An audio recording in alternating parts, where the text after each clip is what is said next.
Okay, ఇప్పుడు మనము current affairs and జీకేలో రీసెంట్గా ప్రకటించబడినటువంటి అవార్డ్స్ బాగా okay exam point of important awards.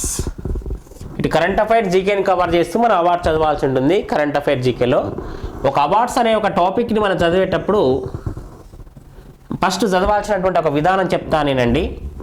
ఇప్పుడు మనకి Indian central government article 18 rule ప్రకారం రెండు రకాల అవార్డులు ఇస్తుంది. ఒకటి పౌర పురస్కారాలు, రెండు సైనిక పురస్కారాలు.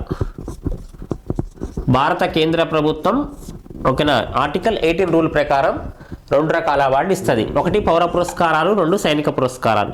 పౌర పురస్కారాలు ఇందులో భారతరత్న ఓకేనా, పద్మ అవార్డ్స్, దాదాసాహెబ్ ఫాల్కే ఇలా. సైనిక పురస్కారాలు పరమవీర చక్ర, అశోక్ చక్ర అండ్ వీర్ చక్ర ఇట్లా ఇస్తుంది. అంటే భారత కేంద్ర ప్రభుత్వం ఇండియన్ కాన్స్టిట్యూషన్ ఆర్టికల్ 18 రూల్ ప్రకారం రెండు రకాల ఓకేనా గౌరవప్రదమైనటువంటి అవార్డ్స్ని ఇస్తుంది. వాటిని పౌర పురస్కారాలు అంటాం, సైనిక పురస్కారాలు అంటాం. ఇక్కడ పౌర పురస్కారాలు భారతరత్న, పద్మ అవార్డ్స్, దాదాసాహెబ్ ఫాల్కే. సైనిక పురస్కారాలు పరమవీర చక్ర, అశోక్ చక్ర, వీర్ చక్ర లాంటివి. ఇక్కడ ఈ సైనిక పురస్కారాలను గ్యారంటరీ అవార్డ్స్ అంటాం. వీటిని ఈ సంవత్సరం ఎవరికి ఇచ్చారో ఇంపార్టెన్స్ చదువుకుంటే సరిపోతుంది.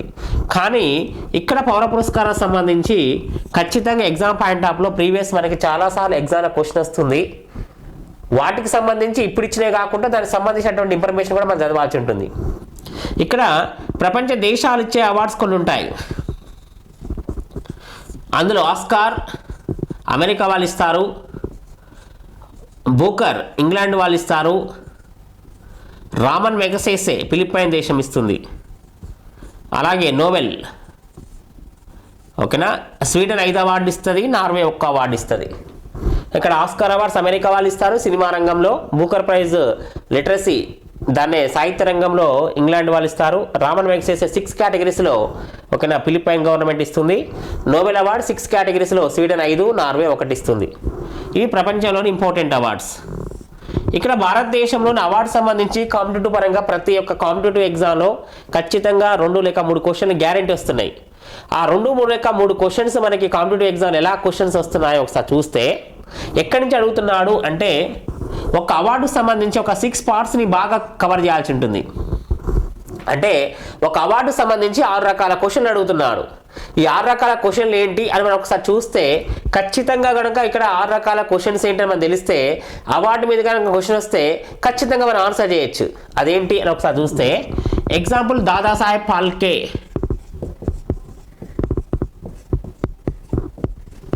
దాదాసాహెబ్ ఫాల్కే అని ఇక్కడ మనం ఒక అవార్డుని ఎగ్జాంపుల్ తీసుకుందాం.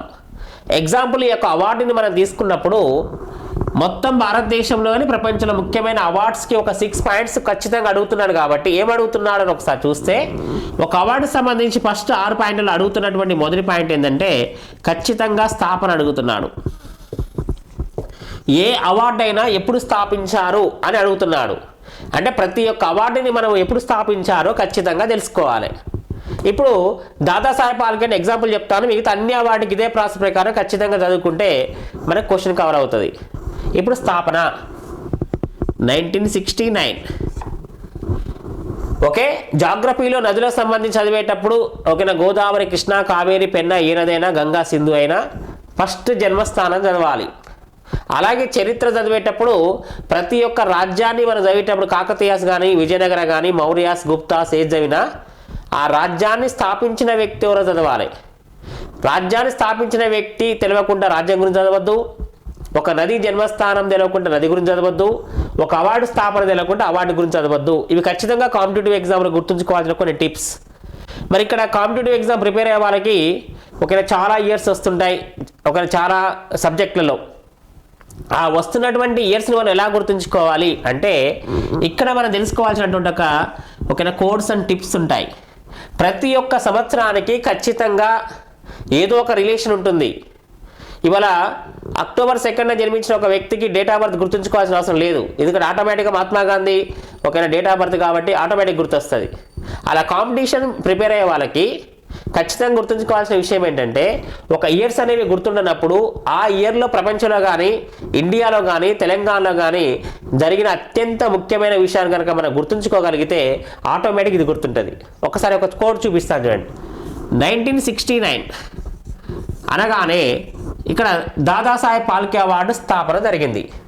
భారతీయ సినిమా రంగంలోనే అత్యున్నతమైన అవార్డు దాదాసాహెబ్ ఫాల్కే అవార్డు. ఈ సంవత్సరాన్ని మర్చిపోకుండా మనం గుర్తుంచుకోవడానికి చేయాల్సినటువంటి ఇంపార్టెంట్ ఏంటంటే ఈ సంవత్సరంలో ఏమన్నా జరిగాయా ప్రపంచంలో అండ్ ఇండియాలో అనగానే ఇక్కడ కొంచెం రిలేషన్స్ మనం ఏం చేస్తాం.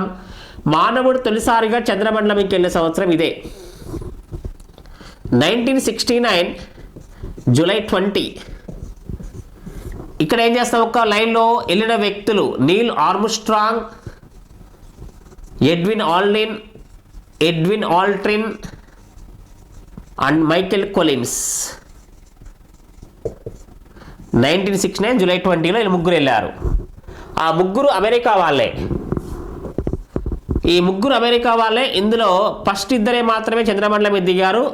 ఓకేనా, కొలిన్స్ అనే వ్యక్తి ఓకేనా రాకెట్లోనే ఉన్నాడు. వెళ్ళినటువంటి శాటిలైట్ పేరు అపోలో 11. ఓకే, ఇక్కడ వెళ్ళిన వ్యక్తులు తెలుసుకుంటున్నాం. ఓకేనా, ఎప్పుడు వెళ్ళారో తెలుసుకుంటున్నాము, ఏ శాటిలైట్ ద్వారా వెళ్ళారో తెలుసుకుంటున్నాం. అంటే ప్రపంచంలో మానవుడు తొలిసారిగా చంద్రమండలానికి వెళ్ళిన సంవత్సరంలోనే దాదాసాహెబ్ ఫాల్కే అవార్డు స్థాపన జరిగింది 1969. ఇప్పటిదాకా చంద్రమండలం మీదకి 22 మెంబర్స్ బయలుదేరితే అమెరికా వాళ్ళు, అందులో 12 మంది చంద్రమండలం మీద దిగారు ఇప్పటిదాకా. అట్లా మనం ఒక 2 లైన్స్. ఈ సంవత్సరం ఇంకేమైనా జరిగిందా అంటే నోబెల్ అవార్డ్స్ స్థాపన 1901లో జరిగింది. స్థాపించేటప్పుడు 5 రంగాల్లో అవార్డు ఇచ్చేవారు. ఒకే ఒక రంగాన్ని యాడ్ చేశారు 1969లో, ఎకనామిక్స్ రంగాన్ని.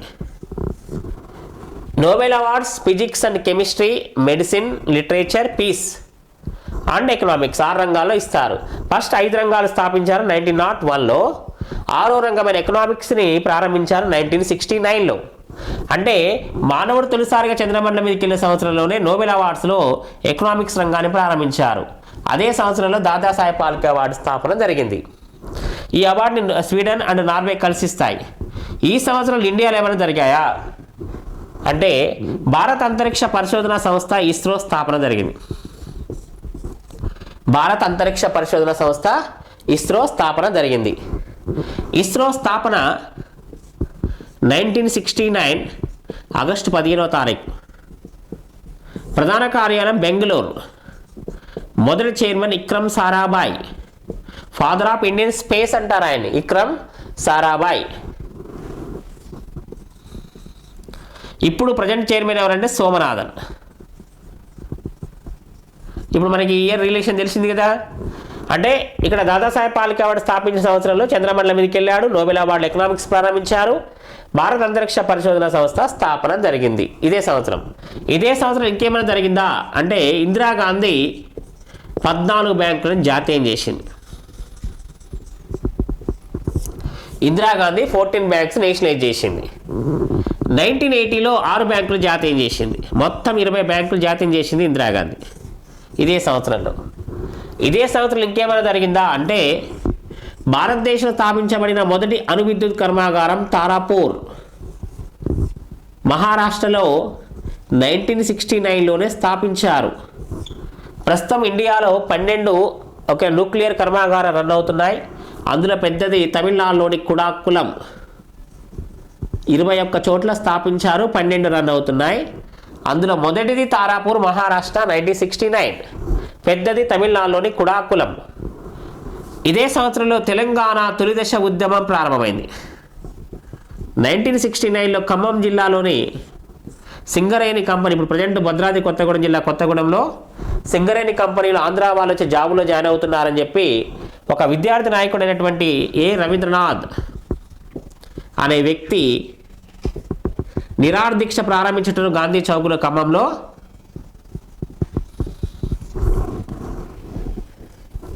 ప్రారంభించడంతో ఇక్కడ తెలంగాణ తొలిదశ ఉద్యమం ప్రారంభమైంది 1969. ఇవన్నీ ఒకే సంవత్సరంలో జరిగాయి. ఇప్పుడు కాంపిటేటివ్ పరంగా మనం ఇయర్స్ గుర్తుంచుకోవడానికి ఇట్లా రిలేషన్ చదవాలి. 2018 తెలంగాణ వచ్చిన తర్వాత జరిగిన గ్రూప్ 2 ఎగ్జామ్లో ఈ 1969 మీద 3 క్వశ్చన్లు కవర్ అయినాయి. అట్లా ప్రతి కాంపిటేటివ్ ఎగ్జామ్లో ఒక సిలబస్ చదివేటప్పుడు ఇలా గుర్తుంచుకుంటే ఇయర్స్ని ఈజీగా గుర్తుంటుంది. ఇక్కడ సబ్జెక్ట్తో సంబంధం లేదు, మనకి అన్ని సబ్జెక్ట్ కవర్ అయినాయి. అంటే ఎగ్జామ్ పాయింట్ ఆఫ్లో ఒక తెలివిగా చదువుకుంటే ఈజీగా మన మార్కులు సంపాదించవచ్చు. అలా స్థాపన ప్రతి అవార్డుకి మనం చదవాల్సి ఉంటుంది. అవార్డు సంబంధించి ఫస్ట్ స్థాపన చదివిన తర్వాత అన్ని అవార్డ్స్కి సెకండ్ మనం ఏం చదవాలంటే ఏ రంగంలో ఇస్తారు అంటే ఒక్కొక్క అవార్డుని ఒక్కొక్క రంగంలో ఇస్తారు. అంటే ఏ అవార్డుని ఏ రంగంలో ఇస్తున్నారో చదవాలి. ఇక్కడ దాదాసాహెబ్ ఫాల్కే అవార్డు సినిమా రంగంలో ఇస్తారు. స్థాపన 1969. అలాగే మూడవది ఈ అవార్డు పొందిన ఫస్ట్ పర్సన్ ఎవరు అంటే ప్రతి అవార్డుకి మొదటిసారి అవార్డు ఎవరికి వచ్చిందో చదవాలి. దేవికా రాణి రోరిచ్ అవార్డు పొందిన మొదటి పర్సన్ దేవికా రాణి రోరిచ్. అలాగే అన్నిటికీ స్థాపన ఏ రంగంలో ఇస్తారు, ఫస్ట్ పొందిన వ్యక్తి. నాలుగవది అవార్డు పొందిన వాళ్ళు ఎవరైనా ఇంపార్టెంట్ పర్సన్స్ ఉన్నారా. 2018 తెలంగాణ గ్రూప్ 2 ఎగ్జామ్ నిర్వహించే తెలంగాణ గ్రూప్ 2 ఎగ్జామ్ నిర్వహిస్తే అందులో దాదాసాహెబ్ ఫాల్కే అవార్డు పొందిన ఒకే ఒక తెలంగాణ వ్యక్తి అని క్వశ్చన్ వచ్చింది. ఇప్పటిదాకా దాదాసాహెబ్ ఫాల్కే అవార్డులలో పొందిన వాళ్ళలో ఒకే ఒక తెలంగాణ వ్యక్తి ఉన్నాడు. ఆయన పేరు పైడి జయరాజ్. 1980లో అవార్డు పొందాడు. ఇప్పుడు ఆయన కరీంనగర్లో జన్మించి హిందీ సినిమాలో నటించాడు. పైడి జయరాజ్ దాదాసాహెబ్ ఫాల్కే అవార్డు పొందిన ఒకే ఒక్క తెలంగాణ వ్యక్తి, తెలంగాణ నటుడు. ఇది 2018 గ్రూప్ 2 ఎగ్జామ్లో క్వశ్చన్ వచ్చింది. అంటే ఇక్కడ మనం చదివే విధానం కరెక్ట్ చదివితే ఏ ఎగ్జామ్ అయినా క్వశ్చన్ చేయొచ్చు అని అర్థం. అంటే ఈ అవార్డు పొందిన వాళ్ళు ఇంపార్టెంట్ వాళ్ళు ఎవరైనా ఉన్నారా. ప్రతి అవార్డుకి ఇదే ప్రాసెస్. ఇట్లా 4 పాయింట్స్. నెక్స్ట్ 5వ పాయింట్ ఈ అవార్డు యొక్క prize money, presentation country, presentation person, ఏమైనా ప్రజెంటేషన్ డేట్ ఉందా. ఒకవేళ మన దేశం ఇచ్చే అవార్డులు అయితే ఎవరు ప్రజెంటేషన్ చేస్తారు, ఓకేనా, ప్రైజ్ మనీ ఎంత, ఓకేనా, ప్రజెంటేషన్ డేట్ ఏమైనా ఉంటే, లేకపోతే వేరే దేశాలు ఇస్తే ఎవరు ఓకే ఏ దేశం ప్రజెంటేషన్ చేస్తుంది అని ఇక్కడ 5th చదవాలి. 6th ఈ అవార్డు చివరిసారిగా పొందిన వ్యక్తులు. మనం కాంపిటేటివ్ ఎగ్జామ్ ప్రిపేర్ అవుతున్నప్పుడు చివరిసారిగా అవార్డు పొందిన వ్యక్తులు, రీసెంట్గా అవార్డు విన్నర్స్ ఎవరైతే ఉన్నారో ఎగ్జామ్ పాయింట్ ఆఫ్లో వాళ్ళ పేరు ఇక్కడ చదవాల్సి ఉంటుంది. 2023 సంవత్సరానికి దాదాసాహెబ్ ఫాల్కే అవార్డు పొందిన ఫేమస్ హిందీ యాక్టర్ వహీదా రెహమాన్ రీసెంట్గా ప్రకటించారు. చివరిసారిగా అవార్డు పొందినటువంటి నటి వహీదా రెహమాన్ 2023.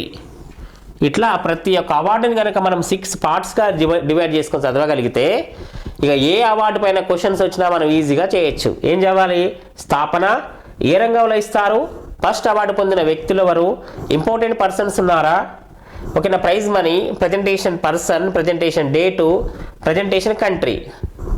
చివరిసారిగా ఎగ్జామ్ చదవడానికి ఏదైతే చివరిసారి ఉంటుందో అదే కరెంట్ అఫైర్స్. ఒకవేళ ఎగ్జామ్కి వెళ్ళేటప్పుడు కనుక మారితే 2 గుర్తుంచుకోవాలి. కొంచెం దూరంగా ఉన్నప్పటికీ 1 year బ్యాక్ ఉన్నా కూడా ఏదైతే చివరిసారిగా వచ్చిందో అదే కరెంట్ అఫైర్స్గా మనం గుర్తుంచుకోవాలి. ఇట్లా మన అవార్డు చదవాలి. ఒక సిస్టమ్ ఏం లేదు, ప్రతి టాపిక్ చదివేటప్పుడు ఈ టాపిక్ని ఎలా చదవాలి అని తెలుసుకోండి అంతే. దాన్ని పట్టుకొని మనం చదువుకోవచ్చు. ఇప్పుడు అవార్డు పైన 6 పాయింట్స్ కవర్ అవుతున్నాయా లేదా చూసుకోవాలి అంతే. అట్లా చూసుకుంటే మనం ఈజీగా మనం ఓకేనా మార్కులు సంపాదించవచ్చు. ఇట్లా చదవండి. ఇప్పుడు ఇందులో మనకి రీసెంట్గా భారతరత్న అవార్డ్స్ అనౌన్స్ చేశారు కాబట్టి ఒకసారి భారతరత్న అవార్డు గురించి చెప్పుకుందాం.